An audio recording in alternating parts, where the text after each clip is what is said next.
केन्दुझर जिला पाटणा और घटगाँ वनांचल बणुआ हाथी मानकर भयंकर आतंक।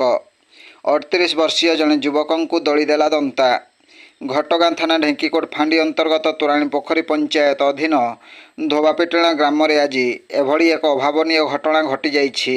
ग्रामर माधव गाग्राई ओरफ बुतुरु गाग्राई ग्राम पाखरे थिबा पोखरी को गाधोइबा पई जाउथबा समय हठात एक बणुआ दंता हाथी तांको पाखकु दौड़ी आसीथिला।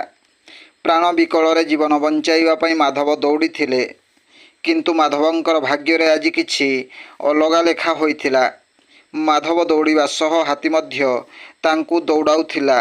अल्प किछि बाट जिबा परे माधव तळे पड़ी जाइथिले ओ हाथीटी सुंढरे धरि नै भूमि रे कचाड़ी देबा सह पादरे दଳି देइथिला। फलरे घटनास्थल माधवंकर मृत्यु होइछि। खबर पाई पाटणा वनांचल अधिकारी, घटगाँ वनांचल अधिकारी और ढेंकीकोट पुलिस पहुंची थिले। सेतेबेले मृत व्यक्ति पाखरे स्थानीय लोकंकर गहली। लोकमानक मुहरु शुणिबाकु मिलुथिला जे वन विभाग ठीक भाव में दायित्व तुलाई पारु नाही। तेणु केउठी हाथी मनीष मारुछि तो आउ केउठी साधारण लोक माने हाथी भୟରେ घर छाड़ी अन्यत्र चली जाउछंती। ब्यूरो रिपोर्ट, जनजागरण ओडिया। वीडियो गुड़िक आपण मानकु भल लागुथिले आम चैनल को सब्सक्राइब करिवा सह लाइक शेयर करिवा को भूलंतु नाही।